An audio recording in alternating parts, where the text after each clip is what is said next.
Hey guys, Jessica here. This morning I woke up reading a lot of comments, messages, and emails from you guys requesting me to share my thoughts about this issue that arises from the Filipino TikToker Bella Poarch, which sparked a lot of debate online, and that also led to the formation of hashtag Cancel Korea in the Philippines, asking for apology from Koreans and also, I guess, to raise awareness towards racial discrimination against the Filipinos. When I first heard about this keyword, cancel Korea, I was like, what? Cancel Korea?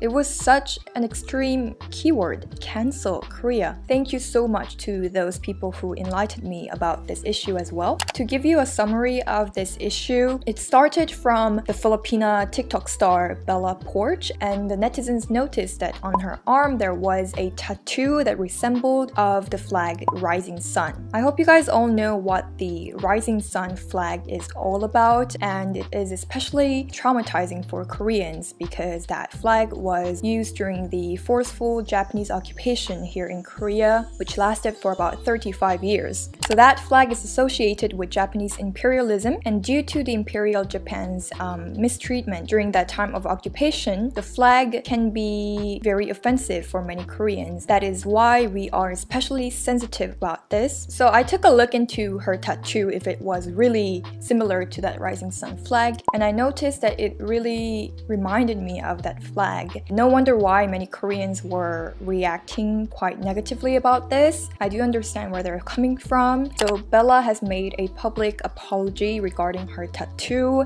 She has said that at that time I didn't know the history, but when I found out, I immediately had it covered and scheduled for removal. I am ashamed of myself for not doing my research. I sincerely apologize. In addition, she said that please educate yourselves and learn more about it because it came from a terrible history. Please learn from my mistake. Aww. But the problem started by how some Korean netizens were attacking not only this TikToker Bella, but also the Filipinos as a whole, leaving comments that are basically very offensive to Filipino people, and I was also very offended by that. So I will read to you guys some of the comments that I saw. Poor country, non-educated people, short people. The Philippines is a slave state. No wonder you have no to little education. That's why your country will stay poor and won't grow. Stay that way, small-minded. And this kind of reaction is unacceptable. It's unacceptable. Any form of racial discrimination is unacceptable for me, and pretty sure with many of you guys as well. So about this, and to those people who got offended by these comments of some Korean netizens, I would like to apologize from the bottom of my heart. I'm very sorry for you guys. I feel very uncomfortable because I also grew up in the Philippines for around the same amount of time that I was in Korea, and so I do feel very sorry for you guys. I would like to apologize on behalf of those rude Korean netizens. So this issue provoked a lot of Filipinos that the movement of hashtag Cancel Korea started on Twitter. And that hashtag movement only started today, but it has garnered over 200 tweets already. I could definitely feel the anger of these people. So some of the Twitter users are sharing their own experiences about discrimination from the Koreans. So the first tweet starts with the hashtag, and it says it was 2018 when I last visited Seoul. It was a 5-day trip, and not a single day we didn't encounter a rude Korean. Every night we went back to the hotel, even though we were happy, there's that little sting in my heart, in the heart. Sometimes I want to go back, sometimes I don't. Next one is, I may like your songs, your cultures, and I even wanted to study in Korea, but I love my country.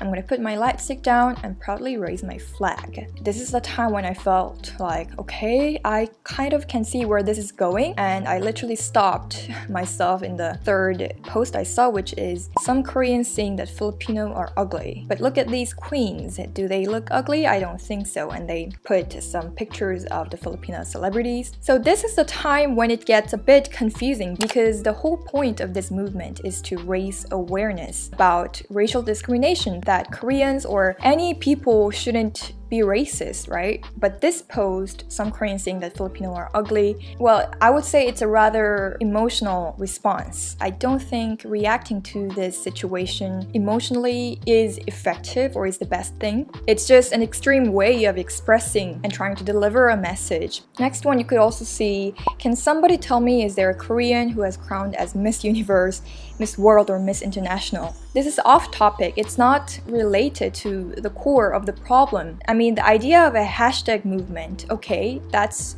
like how many things work nowadays. But when it becomes like this, emotional and just attacking and not really straight on point, and it can really just buy more anger. Many people are also mentioning about the war, the Korean War, where many Filipinos came to Korea to fight for our side, and that is such an honor. I also got comments from some of the families of those war veterans, and yeah, that is the reason why I'm also trying to really see the positive connections between Korea and the Philippines instead of, focusing on the negative. It is very saddening how this is really an issue that we can never get rid of. Starting from the spark of the coronavirus, where a lot of people around the world were being racist to any person that looked Chinese, followed by the BLM movement. These kind of issue is really an issue, and it's very daunting to encounter this. But one thing that I would like you guys to know is that please do not judge the whole of Korea by these few netizens that you encountered online. I really do understand how it feels to be mocked or insulted because of your race or because of your nationality. That is why I do understand why these people who are joining this movement seem to be expressing their anger in a very emotional way. And seeing that kind of Twitter post honestly is not that new for me, because a few years ago I also uploaded a video titled Racism in the Philippines, and in that video I shared about some of the discriminational experiences that I got when I was in the Philippines as a young student. And the whole point of that video was for me just raising awareness about the issue of racism and reducing it as much as possible and really taking it away in our generation. But a lot of my Filipino viewers left hateful comments full of anger, saying that, oh, Korea is worse, oh, you guys Koreans are such a blah blah blah, and it was very hurtful for me. And that kind of comment is not new for me, because I always get those constantly. And I know it's very hard not to make any generalizations from a personal experience that you encountered, but that can lead to very, very dangerous social issues later on. I know my apology on behalf of those rude Koreans or this video won't calm your anger and the pain that you received, but I hope that we could get through this together with a positive and rational manner as much as possible to really raise awareness and to eventually solve the problem. Alright guys, so that would be the end of today's video. I hope you guys enjoyed it. That's what I always say before I end the video, but this video's topic was a rather heavy one than the usual videos I make. But I still hope you guys found it informative, and I will see you guys in my next video. Bye.